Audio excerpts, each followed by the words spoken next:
ঘুমাও নীতি, ঘুমিয়ে শক্তি সঞ্চয় করো। কাল আমাদের বেরোনোর আছে, আর বাসরটা আজ তোলা রইল। যেদিন আমার জন্য তোমার চোখে সত্যিকার ভালোবাসা অশ্রুবিন্দু ছড়বে, সেদিন তোমার জন্য ভালোবাসার বৃষ্টি নামবে আমার তরফ থেকে। আমার সিক্স সেন্স বলছে সেই দিন বোধহয় বেশি দূর নেই নীতিপ্রিয়া। নীরবের কথায় মনে মনে ওকে একটা ভয়ঙ্কর গালি দিল নীতি। এক হাতে কবজি ম্যাসাজ করতে থাকে, হাতের কবজিতে ব্যথা করছে প্রচন্ড। হুলো বেড়ালটা এত জোরে ধরেছে, হাত তো নয় যেন লোহা। ইস, হাতের হাড্ডিগুলো কেমন মরমর করছে ওর। শালাবার বলে কি ভালোবাসার বৃষ্টি ঝরাবে, তার আগে তোর উপর পচা কাদার প্রলেপ ছড়ানো হবে রে। হুলো কোথাকার, তোর বাসর তোলায় থেকে যাবে রে। হারামজাদা একটা। আয় না, বাসর করতে এলেই তোর পাখি উড়িয়ে দিয়ে যদি না দিছি আমি, আমার নামও নীতি নয়। চুপচাপ দাঁড়িয়েছিল নীতি। অবশ্য নীরবকে বকাবকি তখনও বিদ্যমান। এর মধ্যে কম্বলের মধ্যে থেকে শুনল নীরবের ঘুম জড়ানো কণ্ঠস্বর। আমাকে গালাগালি করে শেষ হলে সৎসেজে আছো, সেসব ধুয়ে মুছে শুতে এসো। আর তাতে ফের ছাদ করে উঠল নীতি। মাথার পাশে আরেকটা আরেকটা বালিশ তুলে নিল হাতে। এটাকে আজ বালিশ চাপা দিবে নীতি, অবশ্যই দিবে। নীতি শাড়ি পরে সং সেজে আছে, মুখে বলল, আমি সংসেজে আছি? আমি? হ্যাঁ, আপনি জানেন গোটা সিলেট শহরে আমার কত শত অ্যাডমায়ারার আছে। ছেলেরা বাসার বাইরে লাইন ধরে থাকে, ফেসবুকে ইনবক্স অলওয়েজ ফুল থাকে তাদের মেসেজে। একটা নাম্বার বেশি দিন ইউজ করতে পারি না আমি ছেলেদের অত্যাচারে। একবার শাড়ি পরে পহেলা বৈশাখে বেরিয়েছিলাম, পরদিন 15টা বিয়ের সম্বন্ধ এসেছিল। আর আপনি বলছেন আমি শাড়ি পরে সংসেজে আছি? ফ্যাশন সেন্স একেবারে জিরো আপনার। আমি পাগল, আপনার ফ্যাশন সেন্স থাকবে এমন আশা করাটাই তো বৃথা। পরে থাকেন সেই জঙ্গলি ময়লা কাপড় চোপড় আর মান্ধাতা আমলের বুট। চুলে কোনো ফ্যাশন আসবেই বা কি করে? মাথা তো টাকবেল, তাল গাছের মতো লম্বা একটা খাম্বা মার্কা লোক এসেছেন আমার শাড়ি পরাকে সং বলতে। আপনি সং? কম্বল মুড়িয়ে রেখে নীরব বলল। You're right Nitipriya. ভ্রু কুঁচকে গেল নীতির ফের। এ বেটা আবার কোন কথার সুরে এসব বলছে? কেননা নীতিকে সঠিক বলার মতো এমন কিছু এতক্ষণে আসলে ও কোনটা বলেছে। বলল, কি বলতে চাইছেন? That you're mad, and I agree with you totally. এবারে আর নিজের রাগ সংবরণ করতে পারল না নীতি। সত্যি বালিশ নিয়ে এগোলো কম্বলের ওপর দিয়ে নীরবকে চাপা দেওয়ার জন্য। এ লোকের বেঁচে থাকার কোনো অধিকার নেই। পিপিলিকা যেমন মরিবার তরে পাখা গজায়, এই লোকেরও তেমন মরিবার তরেই নীতির সঙ্গে বিয়ে। বসেছে তো বসেছে, আবার গায়ে আগুন লেগে যাওয়া কথা ছুড়ছে একটার পর একটা। বালিশ নিয়ে নীরবের মুখে চাপা দেওয়ার আগে চোখের ওপর থেকে কম্বল না সরিয়ে নীরব বলল, you think you can kill me with that pillow? কথাটা শেষ করেই ঝট করে উঠে বসল নীরব। বাজ পাখির ন্যায় অসামান্য ক্ষিপ্রতায় নীতিকে হ্যাঁচকা টান দিয়ে ফেলল বিছানায়। অবিশ্বাস্যভাবে কয়েক পলকে নীতির দুহাত চেপে ধরল মাথার দুপাশে। নিজের সমস্ত ভাত ছেড়ে দিয়ে টান টান হয়ে শুয়ে পড়ল নীতির ওপর। নিঃশ্বাসে বাড়ি খায় দুজনে। ঘরে লাইট জ্বলছে, একে অপরের চোখের পাপড়ি অবধি গুনতে পারছে ওরা। এবং প্রথমবারের মতো আবিষ্কার করল নীতি ওর কাছাকাছি থাকা পুরুষের চোখের মনি কালো নয়, বরং বাদামি বর্ণের। দূর থেকে বোঝা না গেলেও মাত্র কয়েক ইঞ্চি দূরত্বে থাকার কারণে বেশ ভালোভাবেই বুঝল নীতি। শুধু চোখের মনি নয়, মানুষটার ক্লিন শেপড গালে অবহেলায় জন্মে থাকা খসখসে দাড়ি, সিগারেটে পোড়া পুরো ওষ্ঠপুট, জোড়া শৈলপান্ত, সবটা পরিষ্কার দেখতে পেল নীতি। ঘটনার আকস্মিকতায় প্রতিক্রিয়া ব্যক্ত করতে ভুলে বসল। মস্তিষ্ক বুঝি এখনো প্রসেস করতে পারেনি ঘটনাটি। এসব কি হচ্ছে ওর সঙ্গে? ওদিকে নীতি ঠোঁটের খুব কাছাকাছি ঠোঁট এনে বলল, বিরক্ত করছে কেন নীতিপ্রিয়া? কি চাই? বাসা করতে চাও আমার সঙ্গে? ছাড়ুন, এগুলো কোন ধরনের অসভ্যতা? প্রথমে আমার কথার উত্তর দাও। ঘুমোতে দিচ্ছ না কেন? আদর নিতে চাইছ? চাইলে বলো। শরীরে ভালোবাসাবাসীতে মনের ভালোবাসা প্রয়োজন হয় না। আমারও ফার্স্ট টাইম। করবে? মুচড়ামুচড়ি করতে থাকে নীতি। এভাবে এই লোকের এত কাছাকাছি, শাড়ির আঁচল সরে গিয়েছে অনেকটা, বুকে নরম অংশ গিয়ে ঠেকে আছে নীরবের বুকে। আবার সে নাকি করতে চাওয়ার অনুমতি চাইছে। ছি, কেমন বিদঘুটে ঠেকলো কথাটা। বিয়ের প্রথম রাতে এমন বেলেহাজ কথায় মুখটা তেতো হলো নীতির। তাছাড়া যতই মুখে পটর পটর করুক নীতি, কিন্তু একজন নারীর জন্য তার খুব কাছে পুরুষের উপস্থিতিতে লজ্জারা হানা দেয়। দু চোখ খিচে বন্ধ করে নেয় নীতি, চোখ বন্ধ রেখে তোতলানো কণ্ঠে বলল, আমি ব্যথা পাই নীরব। কোথায়? ঝট করে চোখে খুলে ফের নীরবের চোখের দিকে তাকালো নীতি। হতবাক চিত্তে বলল, কোথায় মানে? অমন চেপে চুপে ধরে রেখে আবার নির্লজ্জের মতো জানতে চাইছেন কোথায় ব্যথা পাচ্ছি আমি? আজব! আপনার সাহসের তারিফ না করে পারা যায় না। বিয়ে হয়েছে বলে কি আপনি আমায় কিনে নিয়েছেন? ইচ্ছে করে ব্যথা দিচ্ছেন আপনি, তাই না? ছাড়ুন বলছি, নয়তো আমি আপনার বাবাকে বিচার দেব। আঙ্কেল আমাকে বলেছেন আপনি যদি আমার সঙ্গে ঠিকঠাক ব্যবহার না করেন আমি যেন তার কাছে বিচার দিই। উনি আপনার ইউনিটে জানিয়ে আপনাকে প্যাদানি খাওয়াবেন। এখনো পাথরের মতো চেপে আছেন আপনি, কেন? সরুন, বললাম না আপনাকে বলা যাবে না কোথায় ব্যথা পাচ্ছি। তোমার আঙ্কেলকে আদৌ বলতে পারবে আমি এক্স্যাক্টলি কি করেছি? নীরবের কথায় আবারও হচকাল নীতি। আসলেই তো, শ্বশুর বাবাকে তার ছেলে নির্লজ্জ কর্মকাণ্ডের কথা কিভাবে বলবে? তাই কাচুমাচু করে গলাটা যথেষ্ট মোলায়েম করার চেষ্টা করে বলল, আমি সত্যিই ব্যথা পাচ্ছি নীরব। সেটাই জানতে চাইছি নীতিপ্রিয়া, ঠিক কোথায় ব্যথা পাচ্ছ? এতক্ষণ লজ্জায় মেজাজের পারদ নিচে থাকলে এবার সত্যিই রেগে গেল নীতি। নাকের পাটা ফুলিয়ে চেঁচালো, তুই আমার বাড়িতেই আমাকে শিম্পাঞ্জির মতো চেপে ধরে আছিস আর বলছিস কোথায় ব্যথা পাচ্ছি? ইয়ার কি মারছিস আমার সঙ্গে? দেখতে পাস না চোখে তুই? না দেখলে ভালোভাবে দেখ, হাত আর বুকে ব্যথা পাচ্ছি আমি। ছাড় এবার, খুশি? কথাটা শেষ করতে নীতির মনে হলো নীরবকে আরো বেশি জোরে চেপে ধরেছে। ঠিকমতো শ্বাসও নিতে পারছে না নীতি। পরপরই কানের কাছে শুনল ফিসফিস আওয়াজ। ফের আমি এখন ঘুমাবো, আর একবার যদি আমার ঘুমে ব্যাঘাত ঘটাও তবে আমি বাধ্য হব। এখন ছেড়ে দিচ্ছি, আরেকবার খাবার নিচে ধরলে কিন্তু ছাড়বো না, হালাল করে ফেলবো একদম, বুঝেছেন নীতিপ্রিয়া শাহ? নীতি ঘড়ি দেখল, রাতের প্রায় 3টে বাজে। দেখে একটা তপ্ত শ্বাস পেল। ঘরে মৃদু পাওয়ারের টেবিল ল্যাম্প জ্বলছে। গোটা ঘর তলিয়াছে মোলায়েম আলোয়। ঠান্ডাটাও পড়ছে বেশ। সিলেটে অন্যান্য জেলার চেয়ে সাধারণত ঠান্ডা একটু বেশি পড়ে। অন্য সময় হলে নীতি আরাম করে ঘুমিয়ে যেত, কিন্তু আজ দু চোখ থেকে ঘুম মহাশয় উধাও। নিজেকে প্যাঁচা শ্রেণীর প্রাণী মনে হলো ওর।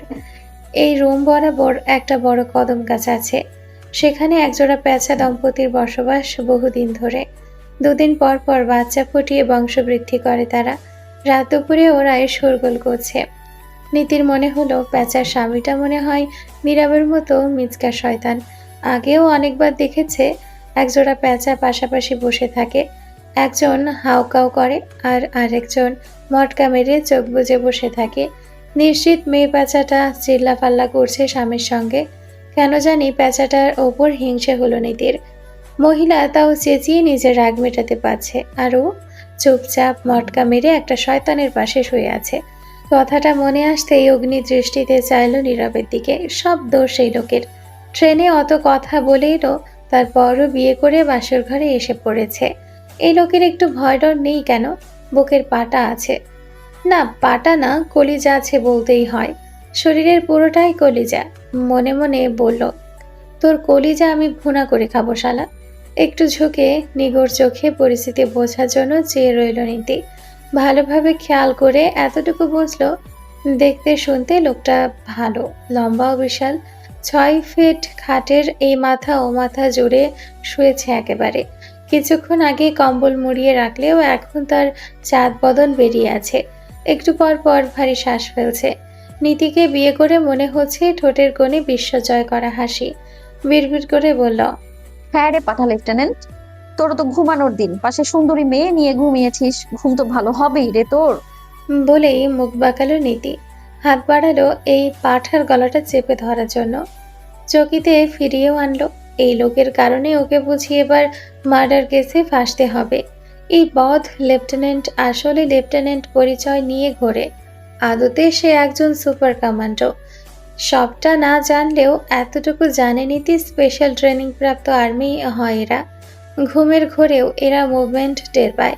তাছাড়া এই মিজকা শয়তান হুলো বেড়াল যে সত্যিকারভাবে ঘুমিয়ে আছে এমনটা নাও হতে পারে। দেখা গেল অভিনয় করছে। নীতি ঘুমোলেই উল্টোপাল্টা কিছু করবে। তখন এমনভাবে বুকে চাপ দিয়েছিল, নীতির এখনো ব্যথা হয়ে আছে। অতএব নীতি এখন ঘুমোবে না মোটেও। তাছাড়া ছোটবেলা থেকে নীতি একা ঘুমিয়ে অভ্যস্ত, এমনকি প্রীতিকেও কখনো সাথে নিত না। এখন আজ হুট করে এমন ধেড়ে সাইজের ব্যাটালোক নিয়ে ওর জীবনেও ঘুম আসবে না। আমার দিকে একদম অগ্নি দৃষ্টি নিক্ষেপ করে রাখলে আমি ঘুমাবো কিভাবে নীতিপ্রিয়া? এ নিয়ে 3বার অ্যাটেম্প টু মার্ডার করলে অন ডিউটি অফিসারকে মারার চেষ্টায় তোমাকে হাজত খাটাতে পারি আমি। জামিন পাবে না সহজে, জানো? আচমকা নীরবের কথা শুনে চমকে উঠল নীতি। ভ্রুকুচকে তড়াক করে উঠে বসে হড়বড়িয়ে বলল, আপনি ঘুমাননি? আমার দিকে কেউ চেয়ে থাকলে আমি ঘুমোতে পারি না, আর এখানে তো মার্ডার করার পায়তারা চলছে, ঘুমাবো কিভাবে? আর এতেই চলল নীতির কথা রেলগাড়ি। চিবিয়ে চিবিয়ে বলল, চোখ বন্ধ রেখে আপনি দেখলেন কি করে? মিথ্যে বলার জায়গা পান না? আপনার কি মনে হয় রাত দুপুরে আপনার রূপ গলে গলে পড়ছে আর আমি আমি না ঘুমিয়ে আপনার রূপ দেখছি? হাসালেন মিস্টার। আমার মনে হয় আপনি সুযোগের সন্ধানে মটকা মেরে পড়ে আছেন, কিছুটা সুন্দরবনের লোনা পানির কুমিরের মতো। এটা কি বলে জানেন? কেমোফ্লাজ। আপনিও কেমোফ্লাজ করেই শুয়ে আছেন, তাই না? আপনাদের পেশায় কেমোফ্লাজ জিনিসটা খুব ভালোভাবেই শেখায়। আমার ঘুমের অপেক্ষায় আছেন যেন আপনি সুযোগ নিতে পারেন, তাই না? তবে কান খুলে শুনে রাখুন, আপনি আমার কাছে আসার যদি একটা বারো চেষ্টা করেন না, আমি চেঁচিয়ে সবাইকে ডাকবো। সবাই এলে বলবো আপনার পুরুষত্ব নেই, সেই জন্যই আমি কাঁদছি। আমার কপাল পুড়েছে, তারপর আমি যা চাইছি তাই হবে আমার। তখনও শটান শোয়া নীরব, দু চোখ মুদে আছে। বলল, আমার পুরুষত্ব নেই তুমি জানলে কিভাবে? আমার জানার দরকার নেই, বাকি সবাই জানলেই হবে। আমি আইনের লোক, আইন মুখের কথা বিশ্বাসী নয়, প্রমাণ দাও। এই তো শুরু হয়ে গেল আপনার প্রমাণ দাও ডায়লগ। নিজেকে ক্রিস হেমসওয়ার্থ ভাবা একটু বন্ধ করতে পারেন না আপনি? আয়নার চেহারা দেখেছেন কখনো? আমার মুখের কথাই যথেষ্ট। ওই এলেন আইনের লোক, আইনের চোখ অন্ধ, দেখেন না কালো কাপড় বেঁধে রাখে, সেই জন্যই আপনাকে সিলেক্ট করেছে। আমি হলে আপনি লেফটেন্যান্ট সুপার কমান্ডো, দূরে থাক সুবেদারও হতে পারতেন না। আচ্ছা, তুমি কি চাইছো নীতিপ্রিয়া? মিথ্যা অপবাদ দিচ্ছ কেন? আমি কি চাইছি আপনাকে কেন বলবো? আপনি কে হন আমার? পরিবারের চাপে পড়ে বিয়ে করেছি শুধুমাত্র। এ বাদে আপনার সঙ্গে আমার আর কোনো সম্পর্ক নেই, শারীরিক এবং মানসিক কোনো সম্পর্ক নেই, আর কোনোদিনও হবেও না।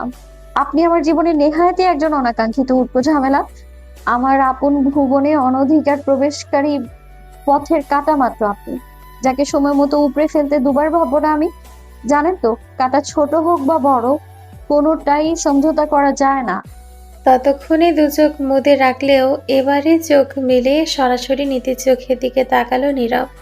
লাল হয়ে আছে চোখ জোড়া।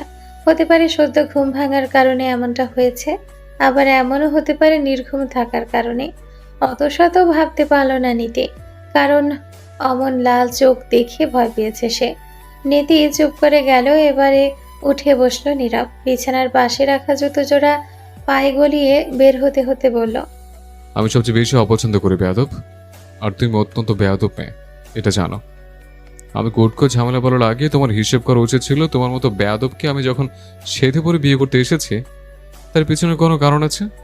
এনিওয়ে, আমি ক্যাম্পে ফিরছি, সময় মতো ডিভোর্স লেটার পৌঁছে যাবে তোমার কাছে। আমি কারো জীবন উটকো ঝামেলা হয়ে থাকতে চাই না। গম্ভীর কণ্ঠে কথাগুলো বলে নীরব পূর্ণ দৃষ্টিতে তাকালো নীতির দিকে। আর তাকালো বলেই থমকালো নীরব। প্রথমবারের মতো তার 28 বছরের জীবনে কিছু একটা হয়ে গেল। বোধ হয় ওর অজান্তেই মুক্ত ঝরানো ঝকঝকে হাসির এক অন্য রমণীকে দেখল নীরব। কারো হাসি এত সুন্দর হয়, এটা হাসি নাকি কোনো মাদক? নয়তো ঝিমঝিম করে উঠল কেন 6 ফুটিয়ে তাগড়া যুবক দেহসত্তা? ফ্যালফ্যাল করে নীতির হাসিটা গিলছিল নীরব। কানে বাজলো রবি ঠাকুরের বিখ্যাত কবিতা। কেন বাজলো নীরব জানে না, শুধু ডঙ্কার মতো বেজেই চলল। প্রহর শেষের আলোয় রাঙা সেদিন চৈত্র মাস, তোমার চোখে দেখেছিলাম আমার সর্বনাশ। কিন্তু এখন তো শেষ প্রহর নয়, বরং বদ্ধ কামরা। কিন্তু ওর সম্মুখে দাঁড়ানো রমণীর চোখে মুখে লেপ্টে থাকা নৈসর্গিক হাসিতে নিজের সর্বনাশ দেখল নীরব। তাও তার সদ্য বিবাহিত স্ত্রী, যাকে ডিভোর্স লেটার পাঠানোর কথায় তার মুখশ্রী হতে আচমকা সরেছে কালো মেঘের আনাগোনা। আর মেঘের আড়াল হতে উকি দিয়েছে এক টুকরো হৃদয়গ্রাহী হাস্যোজ্জ্বল চেহারা। চড়িয়ে দিয়েছে নীরবের শক্তপোক্ত খোলস আবৃত হৃদয় কুঠুরিয়ে জানালা। বিছানা থেকে লাফিয়ে নীরবের সামনে এসে পড়ল নীতি। ফের হাসলো অধর প্রসারিত করে। আর তাতেই একটা ভালোবাসার তীর ছুঁড়ে গিয়ে গেঁথে গেল নীরবের বক্ষপটে। ওর ভালোবাসার কিউপিড তবে আধা পাগল মেয়েটার হাসিতে ভর করে এসেছে বলতেই হচ্ছে। কিউপিডের নেশারা নির্ভেদ্য বক্ষ পিঞ্জিরে ঝড় তুলে ছেড়েছে একেবারে।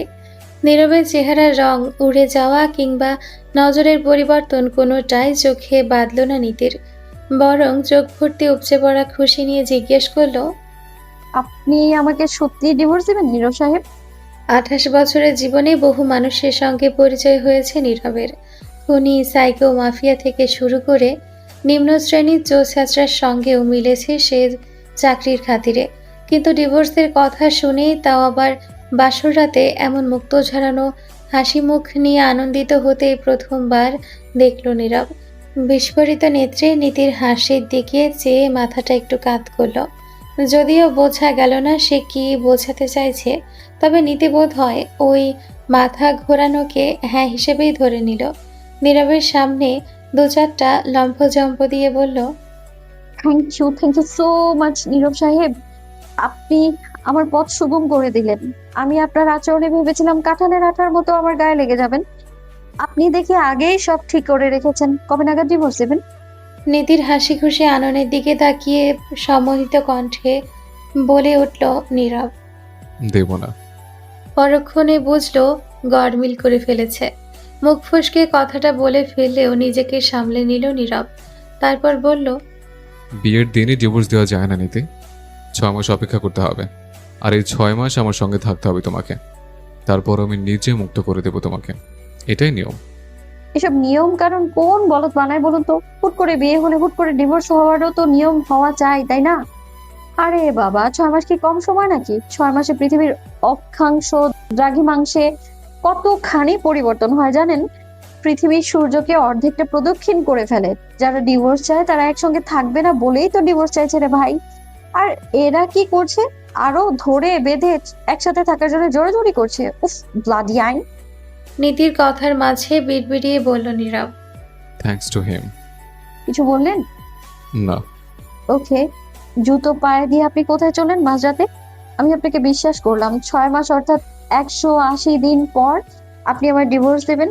আজ থেকে 6 মাস আমরা বন্ধু।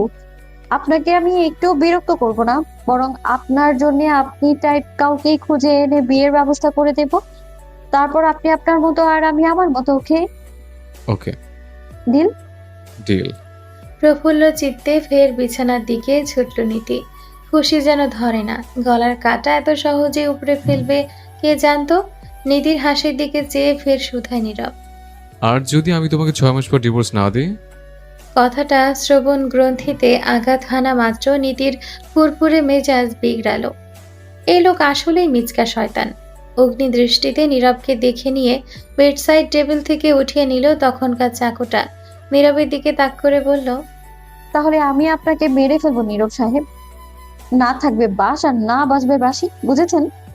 নীরবের ঘুম ভাঙল জলদি। মিলিটারি ট্রেনিং এর শরীর ওর।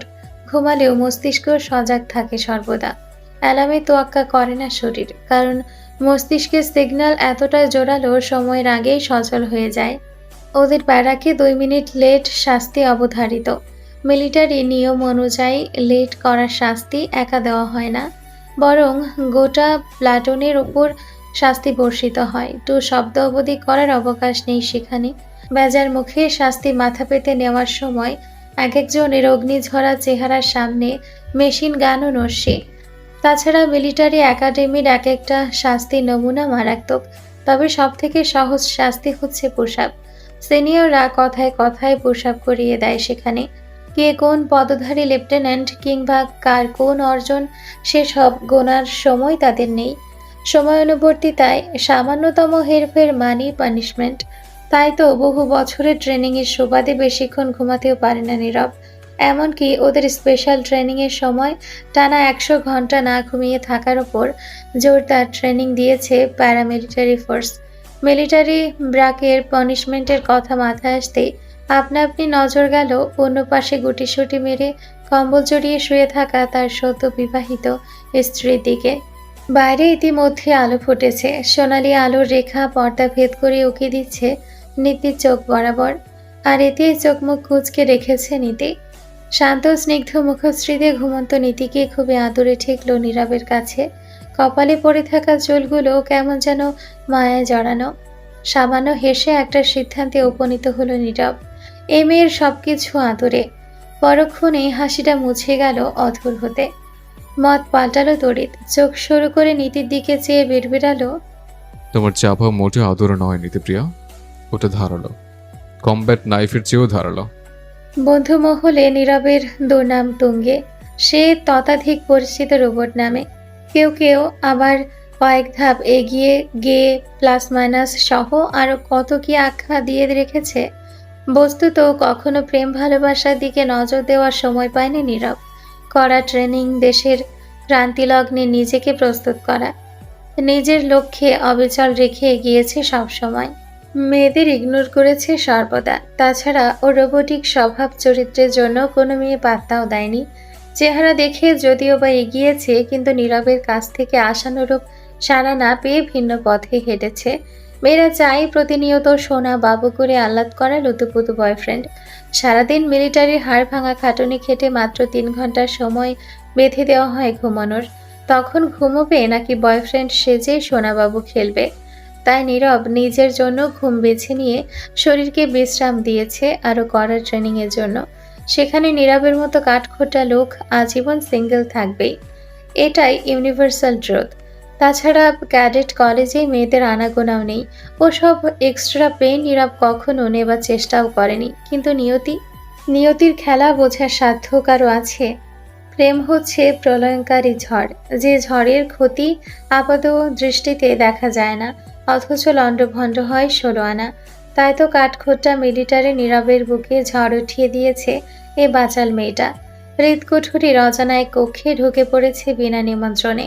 বাঁধিয়ে দিয়েছে প্রেম নামক দুরারোগ্য এক সংক্রমণক ব্যাধির, যার বিস্তৃতি মানবদেহের কোষ ছাড়িয়ে অস্থিমজ্জা অবধি। আর এই ব্যাধির কেবলমাত্র একমাত্র অ্যান্টিডোট এই বাচাল মেয়েটার মাঝেই নিহিত। ছোট করে একটা শ্বাস ফেল নীরব। নীতির ঘুমন্ত মুখশ্রীর সৌন্দর্য নজরে আসতেই আবারও ধড়াস করে উঠল ওর বেমান হৃদযন্ত্রটা। মিলিটারি তেজি মেজাজ, সে কি চড়তে সময় নেয়? মোটেও না।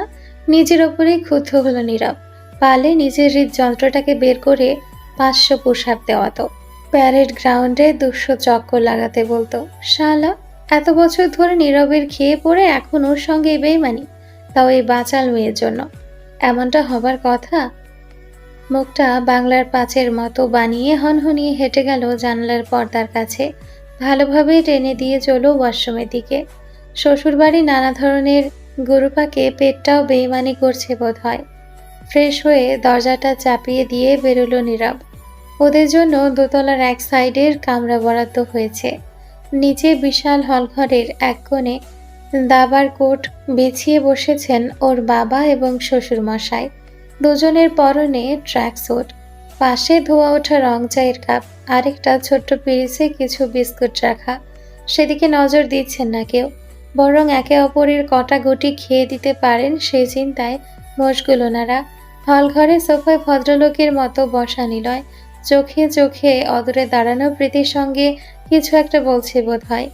সকালবেলাতেও প্রীতির মুখে এক পারদ মেকআপ। ওনার কোনায় বারবার আঙ্গুল পেঁচিয়ে মেকি চোখ গরম করে নিলয়কে ধমকাচ্ছে। ভাইয়ের দিকে ঠোঁটে ঠোঁট চেপে কঠিন চোখে চাইল নীরব, কিন্তু যার জন্য কঠিন দৃষ্টি সেদিকে খেয়ালও করল না নিলয়। সে ব্যস্ত তার নিচের তালে। নিজের গাম্ভীর্য বজায় রেখে নিচে নেমে এলো নীরব। ওকে দেখেই অমায়িক হাসলেন নীতির বাবা। কোট থেকে মুখ উঠিয়ে জানতে চাইলেন, ঘুম ভালো হয়েছে বাবা? নিজেও ভদ্রতার সুযোগ হেসে মাথা নাড়ল নীরব। বলল, জি আঙ্কেল। নীতির বাবা আন্তরিকতা দেখিয়ে উঠতে নিলেন গেম ছেড়ে। হাজার হোক নতুন জামাই, একটু আদর আপ্যায়ন না করলে চলে। ওদিকে বাদ সাধলেন শরীফ সাহেব। বন্ধুকে কড়া স্বরে গেম ফেলে উঠতে মানা করলেন। তুমি কোথায় চললে বন্ধু? হেরে যাচ্ছ দেখে এখন জামাই আদরের নাম করে পালাচ্ছ? বসো, তোমায় এখন ছাড়ছি না। আপনি গেম ছেড়ে উঠবেন না আঙ্কেল, আম অল রাইট। নতুন জামাইয়ের ভদ্রতায় প্রসন্ন হন আক্তার শাহ। একগাল প্রশস্ত হেসে দাবার কোর্টে মনোযোগ দিতে দিতে বললেন। আজ তোমার জেগার কোনো চান্স নেই বন্ধু। তারপর নীরবকে উদ্দেশ্য করে বললেন, তুমি বসো না বাবা। কইগো নিচের মা, জামাইয়ের চাটা দাও। ওদিকে রান্নাঘর থেকে সাড়া দিলেন লতা বেগম। এই আসছি। দাবার কোর্টের দিকে একটা তীক্ষ্ণ দৃষ্টি ফেলতে সামান্য হাসল নীরব। আবার হাসিটা মিলিয়েও গেল কয়েক সেকেন্ডে। শুধুমাত্র 3টা চালে গেম শেষ হবে, অথচ এই বুড়ো লোকগুলো কতক্ষণ চালাচালি করবে কে জানে।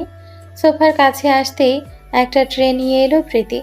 লজ্জায় আইসক্রিমের মতো গলে লাজুক হেসে বলল, ভালো মতো ঘুমিয়েছেন দুলা ভাই? কথাটা বলল ঠিকই, কিন্তু জবাবের অপেক্ষা না করে ছুটে পালিয়ে গেল প্রীতি। হাঁ করে প্রীতি যাওয়ার দিকে কিছুক্ষণ চেয়ে থাকলো নীরব। এবারে দুটো মেয়েই কিম্ভূত। কোন কুক্ষণে এই কিম্ভূত মেয়েদের পাল্লায় পড়েছে ওরা দুই ভাই, বুঝতেও পারল না। প্রীতি যেতেই ইঙ্গিতপূর্ণ হাসল নিলয়। ট্রে থেকে চায়ের কাপ উঠিয়ে নিয়ে বলল। ঘুম কেমন হলো ভাইয়া? নিলয়ের ইঙ্গিতপূর্ণ কথা বুঝতে কালক্ষেপণ হয় না নীরবের। স্বভাবসুলভ গম্ভীর কণ্ঠে বলল, আমি তোর বড় ভাই হই, ভুলে গেছিস নাকি? নীরবের এহেন কথায় নিলয় যেন আকাশ ফুটে পড়ল। কণ্ঠে মেকি ভয় নিয়ে বলল, যাব বাবা, ছোট ভাই হিসেবে তোমার ঘুম কেমন হলো জিজ্ঞেস করাতে বয়সের হিসেবে নামলে কেন? নতুন জায়গা, নতুন পরিবেশ, নতুন বিছানা, এখানে ঘুমের ডিস্টার্ব হতে পারে না। তবে তোমাকে অক্ষত দেখে ভালো লাগছে। আমি ভেবেছিলাম জঙ্গলি বিল্লির আঁচড় খেয়ে তুমি আধমরা হয়ে থাকবে। ঘরে যাওয়ার আগে দেখলাম শাড়ির ভাঁজে চাকুনিতে। কঠিন চোখে নিলয়ের দিকে তাকিয়ে হেসে উঠল নীরব। আশেপাশে কেউ না থাকলে হয়তো কলার চেপে ধরতো। বলল, তোর বড় ভাবি হয়, ইডিয়েট। খবরদার, যদি বাজে নজরে তাকিয়েছিস খুন করে ফেলবে একদম। আচমকা ভাই রমন রাগাত স্বরে হক চকালো নীরব। পরপরই হেসে ফেলল শব্দ করে। কোনো রকমে হাসি চাপিয়ে বলল, রিল্যাক্স ব্রো। শ্রদ্ধাশীল ভাবি আম্মাকে চাকুনিতে দেখেছিলাম রাতে ডাইনিং টেবিল থেকে। কোথায় লুকিয়েছেন সেটা দেখিনি। আমার ঘাড়ে কটা মাথা আছে, আমি ভাবির দিকে কোন নজর দিব? ভাবি আমার আম্মা, আজ থেকে ওনাকে ভাবি আম্মা ডাকবো। হুম। কিন্তু তুমি ঠিক আছো তো? আমি তো ভেবেছিলাম বাসর রাতে নববধূর চাকুর আঘাতে স্বামী জখম, এমন শিরোনামে খবরে সিলেট শহর জেগে উঠবে। কিন্তু তুমি তো ভিন্ন গান গাইছো ভাই। এক রাতে বউয়ের জন্য ভাইকেও খুন করতে প্রস্তুত। কালো জাদু জানেন নাকি আমার ভাবি আম্মা? আমায় করে দেবেন একজনের উপর, তাহলে বিয়ে তো ভাগ্য খুলে যেত আমারও। চোখ গরম করে নিলয়কে ধমকালো নীরব। Shut up. তখনই রান্নাঘর থেকে এলেন লতা বেগম। তিনিও একগাল হেসে প্রশ্ন ছুড়লেন। ঘুম কেমন হলো বাবা? মুখ খুলেও কোনো উত্তর করতে পারল না নীরব। কেমন ফ্যাল করে চেয়ে থাকলো শাশুড়ির মুখের দিকে। সকাল থেকে এই নিয়ে কতবার সম্মুখীন হলো এই প্রশ্নের। ওর চেহারায় কোথাও কি প্রশ্নটা লেখা আছে? প্রশ্নটা ওর কাছে খুবই অশ্লীল বলে মনে হলো। ওদিকে নতুন শাশুড়ি চেয়ে আছেন উত্তরের অপেক্ষায়। মাথাটা নামিয়ে সামান্য একটু নাড়ালো নীরব। নীরব কিছু না বললেও থামল না নিলয়। সেও লতা বেগমের মতো ব্যাপক উৎসাহ নিয়ে বলল, আপনি টেনশন করবেন না আন্টি, ভাইয়ার মিলিটারি ট্রেনিং আছে, মরুভূমিতে সার্ভাইভ করতে পারবে। সেখানে আমার ভাবি আম্মা কত সুইট একজন রমণী। ঘুম অবশ্যই ভালো হয়েছে, খুব বেশি ভালো হয়েছে। নিলয়ের দিকে চোখ পাকিয়ে তাকালো নীরব। তারপর লতা বেগমের উদ্দেশ্যে বলল, আপনি অত চিন্তা করবেন না আন্টি। একগাল হেসে যেভাবে ছুটে রান্নাঘর থেকে এসেছিলেন সেভাবে রান্নাঘরে ফিরে গেলেন লতা বেগম। যেন নীরবের ঘুম ভালো হয়েছে জানাটা ওনার জন্য ভীষণ গুরুত্বপূর্ণ। ঘুম ভেঙে তপ্ত মেজাজে নিচে এলো নীতি। এত সকালে অবশ্য ওঠার কোনো প্ল্যান ছিল না। সে তো আর কোনো আদর্শ বৌমা হবার জন্য মরে যাচ্ছে না যে সাত সকালে চা নিয়ে এদিক সেদিক ছুটে বেড়াবে। আর শীতের সকালে ঘুমানোর মতো আরামদায়ক এ দুনিয়ায় আর কিছু নেই। কিন্তু ওর মাতা রানী নীতিকে ঠেলে ধাকিয়ে উঠিয়ে ছেড়েছেন।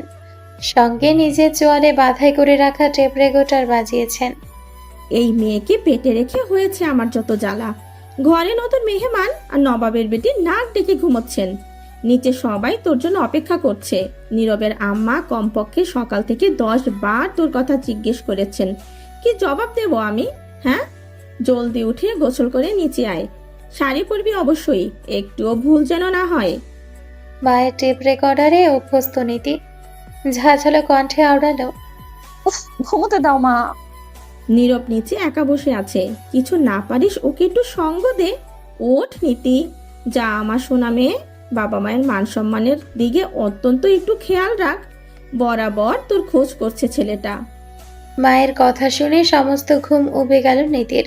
ঢুলু ঢুলু চোখ কম্বল জড়িয়ে বসলো। নীরব আমাকে খুঁজবে কেন? কারণ তুই তার স্ত্রী। নীরব তোমায় বলেছে আমার স্ত্রীকে ডেকে এনে দিন আন্টি? বাচাল মেয়ে, যা গোসল করে শাড়ি পরে নিচে আয়। ফারাক করে আবার কম্বলের মধ্যে ঢুকে গেল নীতি।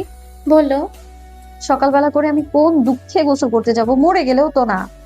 মেয়ের দিকে তীক্ষ্ণ নজরে চাইলেন লতা বেগম। যা বোঝার বুঝেও গেলেন পরক্ষণে, বরং নীরবের ব্যক্তিত্বে আপ্লুত হলেন। আজকালকার যুগে এমন ছেলে সত্যিই পাওয়া যায় না। তার বাচাল মেয়েটার জীবনে একজন অসাধারণ মানুষের আগমন ঘটেছে। এখন মেয়েটার একটু বুদ্ধিশুদ্ধি হলে ষোলকলা পূর্ণ হয়। ফের কড়া স্বরে ধমকালেন মেয়েকে। জলদি নিচে এসো, নীল শাড়ি পরবে।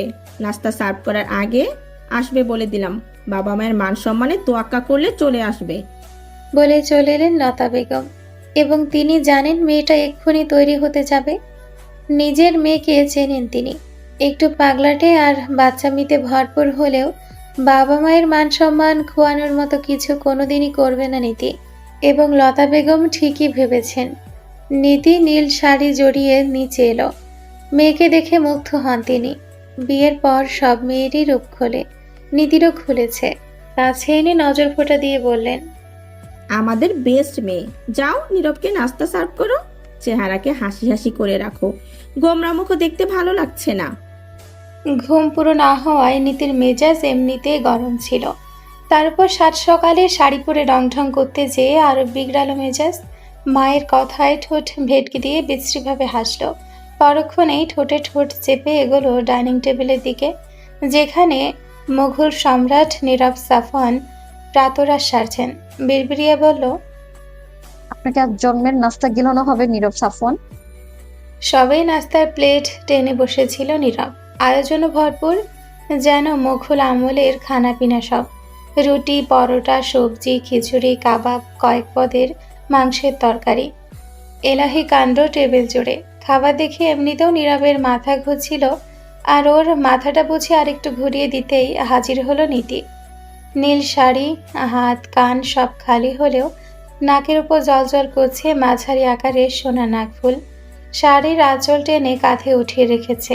দু চোখ জুড়ে ঘুমের রেশ রয়ে গিয়েছে তখনও। কেউ খেয়ালও করলো না। বোধহয় সামান্য সময়ের জন্য থমকে গেল নীরব। পরোটা ধরে রাখা হাতটাও কেঁপে উঠল সামান্য। সঙ্গে সঙ্গে নজর ফিরিয়ে নেয় নীরব।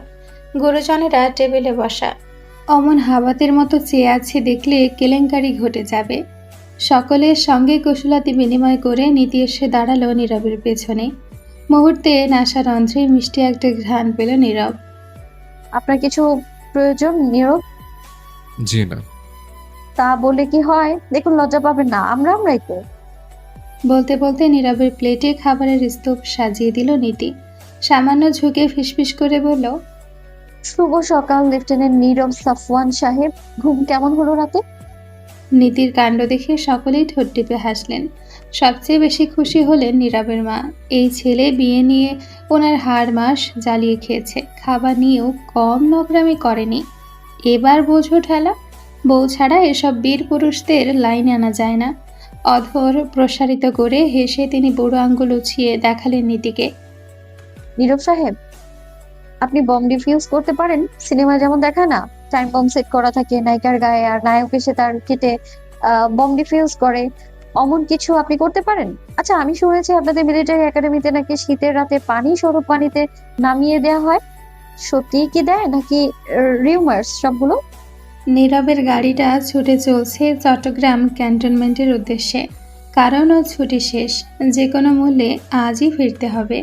নীতিকে অবশ্য সে সঙ্গে করে আনতে চায়নি, কিন্তু ওর শ্বশুর শাশুড়ি রিকোয়েস্ট করলেন। নীরবের অবশ্য অন্য প্ল্যান ছিল।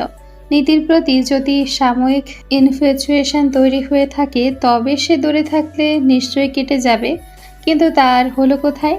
বরং সবাই মিলে নীতিকে জোর করে গাড়িতে তুলে দিয়েছে। অবশ্য ওরা দুজনে রওনা হয়েছে চট্টগ্রামের উদ্দেশ্যে। নীরবের বাবা মা থাকেন ঢাকা। রিটায়ারমেন্টের পর মিরপুর ক্যান্টনমেন্ট স্থায়ী হয়েছেন ওনারা। নিলয়ের ট্রেনিং চলছে যশোর, আর ওর কাজ চট্টগ্রামে। সপ্তাহখানিক রেখে নীতিকে আবার সিলেটে রেখে যেতে হবে, এমনটাই বলেছেন আক্তার আঙ্কেল। বিয়ের জন্য অনুষ্ঠান করবেন ওনারা। গাড়িতে বসে কিছু সময় চুপ করে থাকলেও নীতির কথা রেলগাড়ি শুরু হলো, আর তাতে শঙ্কিত হলো নীরব। কিছু তুলো আনা উচিত ছিল, নয়তো ওর কান আজ গাড়ি থেকে লাফিয়ে আত্মহত্যা করবে। একটা সুপ্ত দীর্ঘশ্বাস ফেলে বলল, আমাদের ট্রেনিং গতানুগতিক আর্মি ট্রেনিং থেকে একটু ডিফারেন্ট। ডিফারেন্ট? আচ্ছা, আপনারা নাকি পানিতেও ট্রেনিং করেন? মানে হাত টাত বেঁধে পানিতে ছেড়ে দিলে আপনারা একাই উঠে আসতে পারেন? আজ পর্যন্ত কতজনকে মার্ডার করেছেন নীরব সাহেব? কেমন লাগে? আচমকা নীতিকে উদ্দেশ্য করে একটু অন্যরকম কণ্ঠে আওড়ালো নীরব। তুমি আমাকে নীরব বলতে পারো নীতিপ্রিয়া, নামের সঙ্গে কোনো অ্যাডজেক্টিভ লাগবে না। সে না হয় বললাম, আপনি এখন আমার বন্ধু, চাইলে আপনাকে তুই করেও সম্বোধন করতে পারি। শুনুন, প্রশ্ন এড়িয়ে যাবেন না। আচ্ছা, জঙ্গল সার্ভাইভাল ট্রেনিং এ নাকি আপনারা সাপের মাংস খান? সত্যি? টেস্ট কেমন? আপনি এবার ট্রেনিং এ গেলে আমায় নেবেন, হ্যাঁ? আর বম ডিফিউজ করা শেখাবেন আমাকে, ওকে? 6 মাসে আমিও মহিলা মিলিটারি হয়ে যাব। তোমার বোম ডিফিউজ শেখার দরকার নেই। কেন কেন? মিসাইলের কাছাকাছি এলে বোম এমনিতে ডিফিউজ হয়ে যায়। কঠিন চোখে নীরবের দিকে দৃষ্টি ছুড়ল নীতি। কটমট করে বলল, আপনি আমার সঙ্গে মশকরা করছেন? ইয়েস। 6 মাস দূরে থাক, আমার মনে হয় 6 দিনেই আপনি আমার হাতে না মার্ডার হয়ে যান। But I think I am already murdered by you, Mrs Nitipriya Safwan.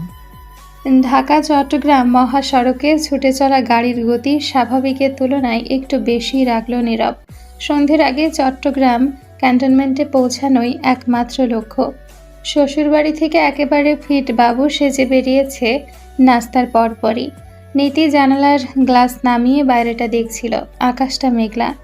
শীতকালে বৃষ্টির সম্ভাবনা ক্ষীণ আমাদের দেশে, তবুও একটু বৃষ্টির জন্য মনটা আকুপাকু করল নীতির। তখনকার কথাটা বলার পর থেকে নীরবকে কেমন যেন গম্ভীর লাগলো নীতির কাছে। মনে মনে নীরবকে ভাঙালো নীতি। নীরব সাফওয়ান অলরেডি মার্ডার্ড।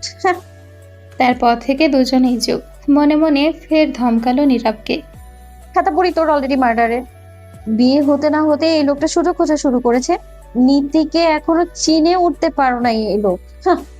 ওইসব সস্তা কথায় নীতি পড়বে না। ডিভোর্স আমি আপনাকে দেবই নীরব সাফওয়ান সাহেব। গাড়ি চালানোর ফাঁকে নীতির সঙ্গে অল্প কথা বলছে নীরব। নীতির প্রশ্নের উত্তরগুলো দিচ্ছে একেবারে দায়সারাভাবে। যদিও ভেতরে ভেতরে নীতির কথা শুনতে নীরব যথেষ্ট উদ্গ্রীব। গাড়ির লুকিং গ্লাসের দিকে নজর পড়ল ওর, আর পড়ল বলেই বেইমান হৃদযন্ত্রটা আরেকবার কাঁপল।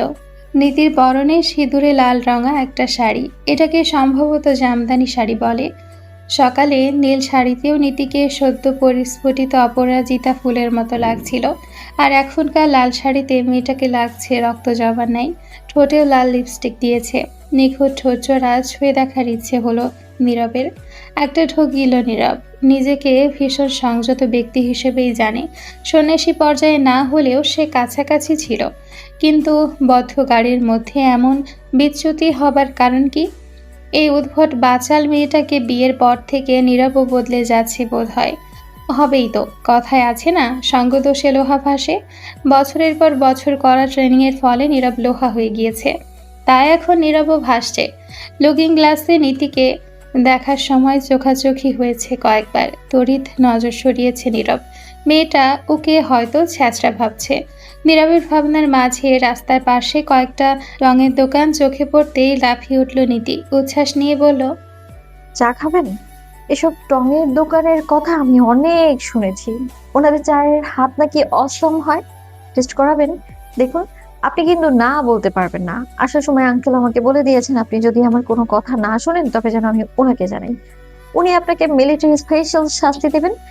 শাস্তি পেতে না চাইলে গাড়ি থামান নীরব। একটা সুপ্ত শ্বাস ফেলল নীরব। এই মেয়েটা এত বাচাল কেন? দুটো শব্দে প্রশ্ন ছুড়লেই কাজ শেষ। কিন্তু না, তাহলে তার নাম নীতিপ্রিয়া শাহ হবে কেন? সে করল বিশাল রচনা। ছোট্ট করে বলল, আমাদের পৌঁছাতে দেরি হয়ে যাবে নীতি। তো এই সাহস নিয়ে আপনি আর্মি অফিসার হয়েছেন? সামান্য ড্রাইভিংও পারেন না? আপনাদের চোখে টেস্টিং করা হয় না? আপনার ট্রে দেখি মুরগি কলিজা অনেক বড়, খুব বড় বড় বয়ান দিলেন সেদিন। আপনি সবসময় আর্ম থাকেন, বেশি ঝামেলা মনে হলে ঠাস ঠাস দুটো বুলো ছেড়ে দিবেন, মানে গুল্লি মেরে উড়িয়ে দেবেন। তাও আমি আজ হাইওয়ের চা না খেয়ে যাব না। আর চট্টগ্রাম পৌঁছালে কাল সিলেট ব্যাক করবো, বুঝেছেন? নতুন বিয়ে করা বউ আমি আপনার, সামান্য এক কাপ চা খেতে চেয়েছি আর আপনি কিপটামা করছেন। বিল না হয় আমিই পে করে দেব, তাও আপনার পালকি থামান। আপনার মতো অত বড় চাকরি না করলেও আমার মন অনেক বড়, আপনাকেও খাওয়াবো। চলুন চলুন না নীরব। কথায় কথা বাড়ে, নীরব জানে, কিন্তু মানতে হয়তো পারল না। আর পারবে কিভাবে? সঙ্গদোষ হয়েছে না ওর। সঙ্গদোষের প্রভাবে নীরব বলে বসলো, নতুন করে বিয়ে করলে চা খেতে হবে কেন? আপনি যাবেন না? গাড়ি থামান, আমি বাড়ি ফিরে যাব। আপনার মতো কাঠখোট্টা লোকের সঙ্গে কোথাও যাব না আমি। সামান্য চা খাওয়া নিয়ে কিপটামি। সরকারি ফ্রি রেশনে চাল ডাল খেতে খেতে আপনাদের ভুঁড়ি হয় থলথলে। পকেটের টাকা খরচ করে কিছু কিনে খেতে গেলেই তো পেটে মোচড় দেয় নাকি? ছোট্ট করে একটা শ্বাস ফেল নীরব। যে পড়ে আধা পাগল বিয়ে করলো, মাঝ রাস্তায় দাঁড়িয়ে চা খাওয়াটা অমূলক কিছু নয়, বরং চা না খেলে দেখা যাবে ওর কান দুটো চিবিয়ে খেয়ে ফেলবে। কান হারিয়ে কালা হয়ে যাবার চেয়ে চা খেয়ে আসা যাক। কিন্তু আসন্ন দিনগুলোতে আরো কত উদ্ভট কাজকর্মে সঙ্গী হতে হবে ভেবে শঙ্কিত হলো নীরব। ওসব শঙ্কা আপাতত গাড়ির ডিকিতে ছুঁড়ে ফেলে নীতিকে হুকুম তামিলের স্বরে বলল, নতুন নতুন বিয়ে করা বউ, আপনাকে হাইওয়ের চা খাইয়ে নিয়ে আসি। চায়ের আনন্দে ঝকমকে হাসল নীতি, ভীষণ মিষ্টি হাসি। নীরবের কাছে মনে হলো হাসি থেকে বুঝি কয়েক মন চিনি গড়িয়ে পড়ল। সেই ঠোঁট ভর্তি হাসি নিয়েই বলল, চলুন নীরব সাহেব। মাটির ভাঁড়ে 2 কাপ চা আনলো নীরব। দীর্ঘক্ষণ জাল দেওয়া মালাই চা, ওপরে স্বরের আস্তরণ। চা পাতার জালে লালচে বর্ণ ধারণ করেছে। চায়ের সুঘ্রাণে ম করছে গোটা এলাকা। বিকেলটাও পড়ে এসেছে, নরম আলোয় চারপাশ ছড়িয়ে আছে। সারি সারি গাছ, কোথাও আবার কুয়াশাও পড়তে শুরু করেছে। এমনই বিকেলে হাইওয়ে পাশে দাঁড়িয়ে চা খাওয়াটা নীরবের কাছে অকল্পনীয় মনে হলো। তার রুটিন বাঁধা জীবন, টি ব্রেক বলে কোনো কথা নেই সেখানে। আর আজ কিনা হাইওয়েতে চা খাচ্ছে। একটু দেরি না করে চায়ের কাপে চুমুক দিয়ে আমেজে চোখ বন্ধ করে ফেলল নীতি। মাথা নাড়িয়ে বলল, অমৃত, এত মজার চা আপনার জন্য মিস হয়ে যাচ্ছিল নীরব সাহেব, কিন্তু আপনি দাঁড়িয়ে আছেন কেন? টেস্ট করুন, টেস্ট করে আমায় ধন্যবাদ দিন। চায়ের কাপে নীরব চুমুক দিল ছোট্ট করে। আসল কথা হচ্ছে নীরব চা খায় না, ওকে কেউ কোনোদিন জোর করেও চা খাওয়াতে পারেনি। আজকে কিনা সেধে সেধে চা খাচ্ছে, খেয়ে অবশ্য খারাপ লাগলো না। আবার একটা চুমুক দিয়ে বলল, ধন্যবাদ নীতিপ্রিয়া শাহ। আমার নামটা আপনার কি বেশি পছন্দ হয়েছে নীরব সাহেব? কেন বলুন তো? বেশিরভাগ সময় নীতিপ্রিয়া রাখছেন, তাই আমাকে পুরো নামে কেউ ডাকে না। নীরবের বলতে ইচ্ছে হলো, আপনাকে আমার একটু বেশি পছন্দ হয়েছে নীতিপ্রিয়া। তবে গিলে নিল কথাটুকু, ধমকালো নিজেকে। ওর মধ্যে একজন ছ্যাঁচড়া নীরব ঘাঁটি গেড়েছে কবে, টেরি পেল না। কিন্তু বিরস মুখে বলল, এমনি এত সুন্দর নাম আগে শুনিনি, তাই ফ্লার্ট করছেন? ট্রাইং। খুব ব্লেম ফ্ল্যাটিং স্কিল আপনার, ইমপ্রুভমেন্ট প্রয়োজন। As you command. নতুন বিয়ে করা বউ। কি ব্যাপার নীরব সাহেব, মুখের বুলি করছে এত? সঙ্গদোষ। মেকি রাগ নিয়ে ঠোঁটে ঠোঁট টিপে নীরবের দিকে তাকালো নীতি, বলল, আপনার নাক কেটে দেবো আমি নীরব সাহেব। ঘুরিয়ে পেঁচিয়ে আমাকে বাঁচার বললেন আপনি, তাই না? আমি মোটেও অতিরিক্ত কথা বলি না, বুঝেছেন আপনি? আমি স্মোক করতে পারি নীতিপ্রিয়া? ভ্রু কুচকে গেল নীতির। এই লোক সিগারেট ধরাবে, তাতে ওর কি? কই, চাতালগাঁও স্টেশনে তো পারমিশন চায়নি। তবে এখন চাইছে কেন? সবই ঢং। হাজার হোক পুরুষ মানুষ, একটু ভাব নিতে চাইছে নীতির কাছে। এসব ভাব গোনার সময় নেই নীতির। মনে মনে বলল, তোর ভাব ধুয়ে তুই পানি খাস, হুলো মিলিটারি কোথাকার। আর মুখে বলল, সিগারেট ধরাবেন? জি, যদি আপনার পারমিশন থাকে। ঠোঁট টিপে হাসল নীতি। উত্তরের হিমেল হাওয়ায় বারবার চুল উঠছে বিধায় সেগুলো টেনে একপাশে আনলো, এনে বলল, আপনার আর্মির এমন রোবট কেন? চেন অফ কমান্ড ছাড়া কিছুই করতে পারেন না? সবকিছু অনুমতি নিয়ে করা লাগবে কেন? এই জন্যই আমার আর্মিদের পছন্দ না। এলোমেলো হওয়াটা আপনারা বোঝেনই না। মানুষের জীবন রোবোটিক ওয়েতে চলতেই পারে না। মানুষ ভুল করবে, ভালোবাসবে, তবেই না জীবন পূর্ণতা পাবে, বুঝলেন? সো অনুমতি দিচ্ছেন ইয়োর হাইনেস? আপনার সঙ্গে কি আমাকেও স্মোকিং করতে হবে? ভ্যাবলার মতো মাথা নাড়ায় নীরব, বলল, না, তবে আপনি চাইলে করতেই পারেন। মেয়ের আসল কোনো বিষয় পিছিয়ে নেই। তবে আমার কাছে অনুমতি কেন চাইছেন? আপনি আপনার লাইফে যা ইচ্ছে করতে পারেন নীরব সাহেব, মাত্র 6 মাসের ব্যাপার। এরপর আমাদের রাস্তা ভিন্ন, সুতরাং আমার জন্য আপনার কোনো অভ্যাস চেঞ্জ করার কোনো প্রয়োজন নেই। বিপরীতে আর কোনো কথা বলল না নীরব, কিন্তু আরেকবার চায়ে চুমুক দিতেই ভীষণ তেতো ঠেকলো ওটা। নেহায়াতি অখাদ্য ব্যতীত আর কিছু নয় যেন। সুন্দর সময় তাল কেটে গেল ওদের। ধীর পায়ে নীতির কাছে সরে এলো, দোকানের বিল মিটিয়ে দিল। এরপর পিছু ফিরতেই নজর পড়ল নীতির ওপর। শীতের হিমেল বাতাসে শাড়ির আঁচল উঠছে ওর, সেই সঙ্গে খোলা চুলে যেন পটে আঁকা কোনো ছবি মনে হলো। ঝটপট মোবাইল বের করে একটা ছবি তুলে নেয় নীরব। ঠোঁটের কোণে ফুটল মৃদু হাসি। নীরবের কোয়ার্টারের সামনে এসে গাড়ি থামলো। তখন প্রায় রাত 8টা।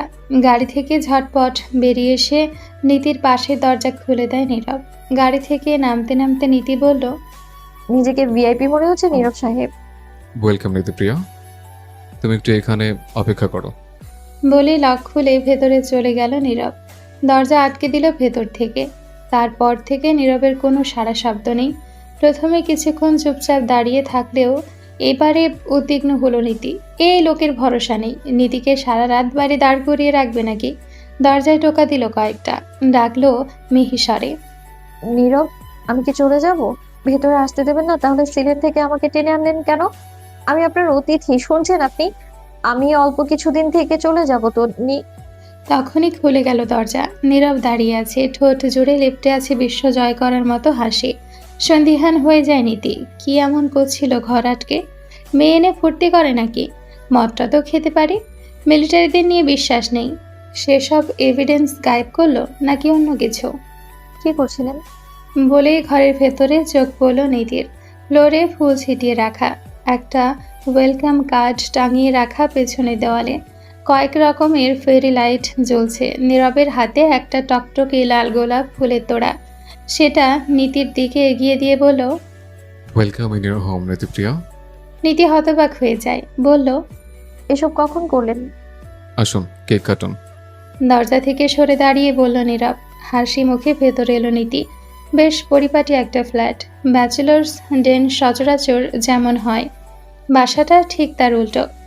চারিদিকে সবকিছু গোছানো, কোথাও ধুলোর আস্তরণ নেই। টুকুর টুকুর করে চারিদিকে দেখতে থাকে নীতি। বাসাটা যে একটা ছেলে মানুষের বোঝারই উপায় নেই। অন্যদিকে নীতি নিজের ঘর 7 দিনেও গোছায় না। জামা কাপড় লতা বেগম খুঁজে না ধুয়ে দিলে ওভাবেই পড়ে থাকে। যাক, ডিভোর্সটা দেওয়ার সিদ্ধান্তটাই উত্তম।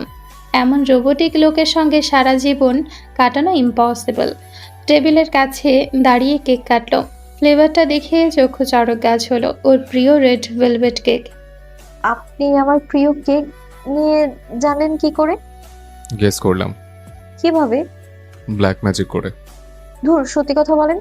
নীতি বলেছিল নিলয়কে। আর আপনার ভাই আপনাকে পাচার করেছে? জি। কেক কেটে নিতে আশেপাশে নজর বুলিয়ে বলল, বাসাটা ভালো সাজিয়েছেন, গুড। ঘুরে দেখি। আগে ফ্রেশ হয়ে নিন, রাস্তার ধুলোমলা লেগে আছে। হ্যাঁ, যাচ্ছি। ওই রুমটা। হাত উছিয়ে দেখালো নীরব। মুহূর্তেই থমকে গেল নীতি। ভ্রুকুচকে জিজ্ঞেস করলো, আপনার রুম কোনটা?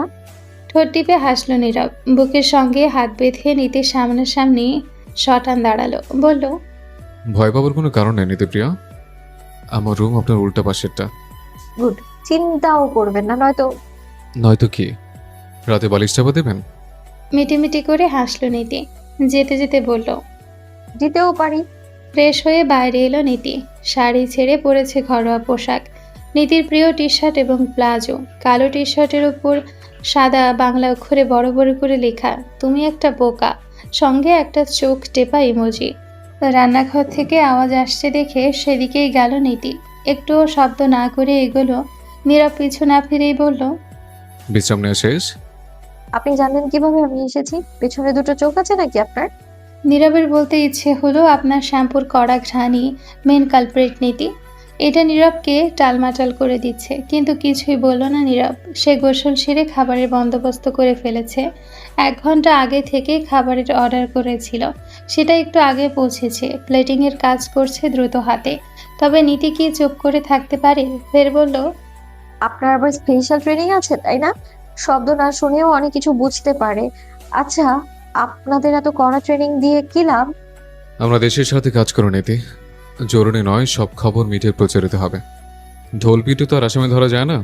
হুম, নীরবের অমন ঝটপট খাবার গোছানো, ঘরের ডেকোরেশন, সাফসুতরা পরিবেশ এবং সাজানো গোছানো আসবাবপত্র, পর্দা থেকে বিছানার চাদর অবধি ঝকঝকে সবকিছু ভালোভাবে দেখে নিয়ে বিষয় নিয়ে নীতি বলল, আপনি ঘর মুছতে পারেন? জি। রান্না বান্না? জি পারি। কাপড় ধুতে পারেন? জি। ঠোঁট ছাড়িয়ে হাসল নীতি। কিচেন ক্যাবিনেটের ওপর বসতে বসতে বলল, আপনি তো পুরো green flag Nirab, you deserve better. ঝটপট চলতে থাকা হাত দুটো থেমে গেল নীরবের। স্মিত হেসে সেও তাল মেলালো। তাহলে ডিভোর্সটা ক্যান্সেল করে দেবো নীতিপ্রিয়া? নীরবের কথা শোনা মাত্র পাশের শেলফে রাখা বড় চাকুটা উঠিয়ে নেয় নীতি। সেটাকে নীরবের দিকে তাক করে চিপিয়ে চিপিয়ে বলল। আপনার কি জীবনে মায়া নেই নীরব সাহেব? মোবাইল ফোনের রিংটোন বাজতেই চাকু নামিয়ে রাখলো নীতি। মোবাইলটা উঠিয়ে দেখলো স্ক্রিনে ভেসে আছে ওর মায়ের নাম্বার। না চাইতেও ফোনটা এখন রিসিভ করতে হবে। এক গাদা নীতি বাক্য এখন নীতির দিকে মোবাইল ফোনের মাধ্যমে ছুড়ে দেবেন লতা বেগম। নীতি একটু ভয় পেল। তার পতিব্রতা আম্মা যান আবার রাতে নীতিকে পা টিপে দেওয়ার জন্য বলতেও পারেন। অস্বাভাবিক কিছু নয়। ওর মায়ের ধারণা কপাল গুনে এত ভালো জামাই পেয়েছে নীতি। ফোন নিয়ে রান্নাঘর থেকে বেরিয়ে যাবার আগে নীরবকে উদ্দেশ্য করে বলল, এই যাত্রায় বেঁচে গেলেন নীরব সাহেব, নয়তো সরকারি চাকরি করে যেই থলথলে ভুঁড়ি বানিয়েছেন না, আজ ওটা ফাঁসায় সব তেল চর্বি বের করে ফেলতাম। প্লেটে খাবার সাজানোয় ব্যস্ত হাতটা থেমে গেল নীরবের। ঠোঁট টিপে খানিকটা হেসে দুহাত উঁচু করে আত্মসমর্পণ করল। কণ্ঠে মেকি ভয় ঢেলে আওড়ালো, has you command my lady. আবার কিচেন ক্যাবিনেট থেকে নেমে দাঁড়ালো নীতি। দ্রুত পায়ে কিচেন থেকে বেরিয়ে যাবার আগে ফের বলল, আপনার তৈলাক্ত ভুঁড়ি আমি অবশ্যই ফাঁসাবো নীরব সাফওয়ান সাহেব, ওয়েট করুন।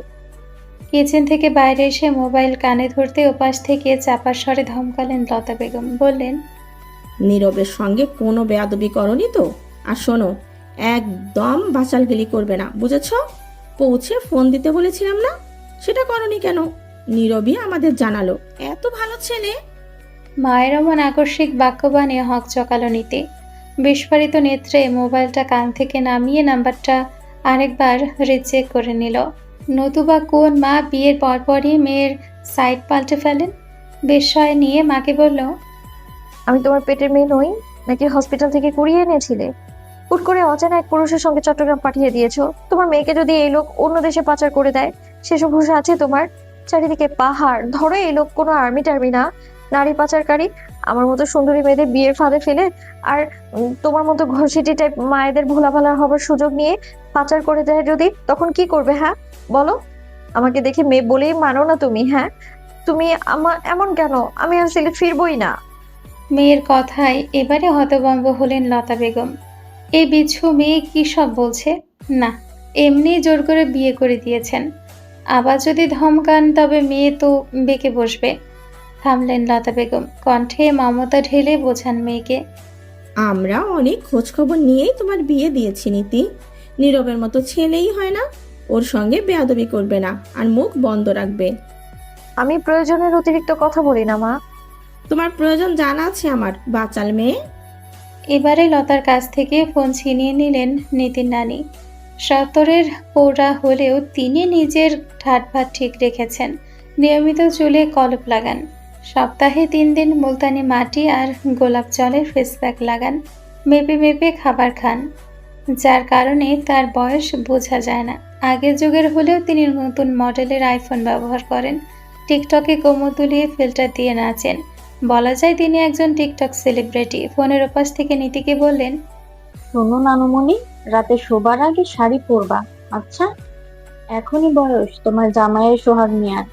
পায়ে হাত দিয়ে সালাম করবা, বুঝছো? প্রথম রাতে পদ্ধতি করতে বলবা জামাইকে, না হয় দেখা যাবে 2 দিনে ট্যাটা হয়ে যাবে, মজা করতে পারবা না। তোমাদের ছবি আমি আইডিতে ছেড়ে দিয়েছি, সবাই বাহবা দিচ্ছে আমার নাচ জামাইকে। রাতে মটকা মেরে বিছানায় পড়ে থাকবা না। নানির অমন কথায় ভ্যাবাচ্চাকা খেলো নীতি। খুক খুক করে কাশলো। দিশেহারা অবস্থা হলো ওর। ফোন কাটলো তড়িৎ। বলে কি এই টিকটকার বুড়ি ডেঞ্জারাস। যেমন মেয়ে তার তেমন মা। কেউ নীতিকে আসলেই ভালোই বাসে না। হাহ, ওই সরকারি চাকরিজীবীকে পায়ে হাত দিয়ে সালাম করা দূরে থাক, কাছে আসার চেষ্টা করলে বালিশ চাপা দেবে নীতি। অথচ নীতির একবারও মনে হলো না একজন স্পেশাল ট্রেনিং প্রাপ্ত সুপার কমান্ডোকে আদৌ বালিশ চাপা দেওয়া সম্ভব, তাও নীতির মতো পাটকাঠির মতো শরীর নিয়ে। নীতির ঘুম ভাঙল পরিচিত কিন্তু অপ্রীতিকর ব্যথা নিয়ে। নীরব ওর জন্য যেই ঘর বরাদ্দ করেছে তাতে দেওয়ালের সঙ্গে বেশ বড় একটা ডিজিটাল ক্লক সেট করা। সেই ঘড়িতে জানান দিচ্ছে সবে ভোর 6টা। ঠোঁট কামড়ে ব্যথা সংবরণ করলো নীতি। ছুটে গেল লাগেজের কাছে। লাগেজের মধ্যে হন্যে হয়ে খুঁজলো কাঙ্ক্ষিত জিনিসটা, কিন্তু নেই। কে জানতো এমন গোলমেলের সিচুয়েশনে সে এসে হাজির হবে। তলপেটের অসহনীয় ব্যথাটা প্রতি মাসে এসে হানা দেয় নীতির। 3টা দিনের জন্য নীতিকে কুপকাত করে ফেলে একেবারে। চুপচাপ বসে রইল বিমূঢ় চিত্তে কতক্ষণ, কিন্তু বসে থেকে উপায় নেই। অতীব প্রয়োজনীয় জিনিসটার ব্যবস্থা করতে হবে। ধীরে সুস্থে হেঁটে বাইরে এলো নীতি। নীরব সম্ভবত ঘুমিয়ে আছে এখনো। এর মধ্যে চুপ করে বেরিয়ে যাবে বাসা থেকে। ঝটপট টি শার্টের ওপর একটা ট্রেন্স কোট পরল নীতি। ওড়না জড়িয়ে বেরিয়ে এলো রুম থেকে। সদর দরজার কাছে এসে অবশ্য একটা ঝটকা খেল। দরজাটা হাট করে খোলা। সামনে ছোট্ট উঠোন মতো এক ফালি জায়গা। সেখানে ক্রমাগত পুশ আপ দিয়ে চলেছে নীরব। শরীরের পেশি ফুলে আছে সব। ওর গায়ে শুধুমাত্র চিকন স্লিভের টি শার্ট আর জঙ্গলি ছাপা ট্রাউজার। টানা পুশ আপ দিয়ে যাচ্ছে নীরব। নাকের ডগা থেকে টপ টপ করে ঘাম ঝরছে। তবে সেদিকে ভ্রুক্ষেপহীন। দরজার কাছে দাঁড়িয়ে গুনল নীতি। টানা 50টা পুশ আপ দিয়ে তবেই থেমেছে নীরব। বিস্ময় নিয়ে দেখতে থাকে এই লোককে। আর থলথলে ভুড়িওয়ালা বলা যাবে না। পুশ আপ শেষ করে ডাম্বেল উঠিয়ে নিল নীরব। ডাম্বেলের ওঠানামা করার মাঝে দরজার দিকে নজর পড়তেই থমকালো। ভ্রু উঁচিয়ে জিজ্ঞেস করলো, আপনি এত সকালে? কোনো প্রবলেম? ইতস্তত ভাবে একটু সামনে এগিয়ে এলো নীতি। তলপেটের অসহনীয় ব্যথায় চেহারাটা শুকনো লাগছে ওর। একটা অসুস্থতার ছাপ গোটা চেহারায়। নীরবও খেয়াল করলো। ডাম্বেল ফেলে এগিয়ে এলো তড়িৎ। ব্যস্ত হয়ে ফের শোধালো, আপনি অসুস্থ? রাতে তো সুস্থ ছিলেন, ঘুম হয়নি? মাথা ব্যথা করছে নাকি? নীরবের একগাদা প্রশ্নে খেয়ে হারালো নীতি। আমতা আমতা করে বলল, আমার কিছু মেডিসিন প্রয়োজন। এগিয়ে এসে বিনা দ্বিধায় নীতির কপালে হাত রাখলো সে। কপালটা গরম লাগছে। উদ্বেগ নিয়ে তাড়াতাড়ি করে নীরব বলল, কোন মেডিসিন? আমার নাম বলুন, আমি এনে দিচ্ছি। ফার্মেসি এখান থেকে বেশ দূরে। আপনার জ্বরও এসছে, কাল রাতেও তো সুস্থ ছিলেন। আবারও ইতস্তত করল নীতি। অন্য সময় কথার ফোয়ারা ছুটলেও এখন কোনো কথা খুঁজে পাচ্ছে না নীতি। মিনমিন করে বলল, আপনি পারবেন না, আমি যাচ্ছি। আমাকে লোকেশনটা বলুন। পেটের ব্যথায় দাঁড়াতেও কষ্ট হচ্ছিল নীতির। দেওয়াল ধরে দাঁড়িয়ে ফের বলল, আপনি আমার ঠিকানা বলুন, আমি একাই যেতে পারবো। তীক্ষ্ণ নজরে নীতিকে পর্যবেক্ষণ করল নীরব। অন্য সময় কথার ফুল ছড়িয়ে ছোটানো মেয়েটা হঠাৎ মিয়ে গেল কেন? কয়েক সেকেন্ড সময় লাগলো নীরবের। সে তো আর এসবে অভ্যস্ত নয়, তবুও আন্দাজ করতে পারলো। আর পারলো বলেই সহজ গলায় বলল, আপনি রুমে গিয়ে বিশ্রাম নিন নীতি। I'll be back in 10 minutes. বলে নীতিকে পাল্টা কিছু বলার সুযোগ না দিয়ে উঠানে রাখা চেয়ারের উপর থেকে জ্যাকেট নিয়ে বেরিয়ে গেল দ্রুত পায়ে। নীরব বেরিয়ে যেতে লজ্জা পেল নীতি। ইস, কি ভাবলো এই লোক! এমন অপ্রীতিকর মুহূর্তে পড়ার চেয়ে মাটি দুভাগ হয়ে ওকে গিলে ফেললে ভালো হতো। ধুর ধুর। ফার্মেসিতে এসে নীরব যেন কুল কিনারাহীন মহাসমুদ্রে পড়ল। স্যানিটারি ন্যাপকিনের এত ভ্যারাইটিস হয়, সে তো বীরপুরুষ সেজে ছুটে বেরিয়ে এলো। নীতিকে জিজ্ঞেস করার প্রয়োজন ছিল, তবে এখন কোনটা নেবে? আর সব থেকে বড় কথা, কয়টা নেবে? মাথা ঘুরতে লাগলো ওর। কিশোর বয়সে বায়োলজি বইয়ে যতটুকু পড়েছিল মেয়েদের ঋতুস্রাব প্রায় 7 দিন থাকে। তবে সে কি করবে এখন? অত চিন্তা করার সময় নেই নীরবের। 7 দিনের জন্য কয় প্যাকেট প্রয়োজন? ফার্মেসিতে উদ্ভ্রান্তের মতো এই মাথা ও মাথা পায়চারি করলো। শেষমেশ কালক্ষেপণ না করে একে একে ওখানে থাকা প্রায় সব ব্র্যান্ডের স্যানিটারি ন্যাপকিনের 5টা করে প্যাকেট উঠিয়ে নিল। সঙ্গে আরও কিছু মেডিসিন নিয়ে নিল। সবকিছু বিল দেওয়ার সময় নজর পড়ল চকলেটের ওপর। বেশ কয়েকটা চকলেটও নিয়ে নেয় নীরব। বিল দেওয়ার সময় দোকানির ঠোঁট টিপে হাসিটা ঠিকই নজর এলো নীরবের, কিন্তু কারণ ধরতে পারল না। তাছাড়া আর্মিদের সঙ্গে একটু বুঝে শুনে কথা বলতে হয়। দোকানদারও জানেন, তাই হয়তো কিছু বলতে পারছে না। সে সদা গম্ভীর মানুষ, আর্মিতে জয়েন করার পর আরো গম্ভীর হয়েছে, যার কারণে ওকে সবাই সমীহ করে চলে। তারপরও একটু হাস্যরসিক হয়ে দোকানদার বলল,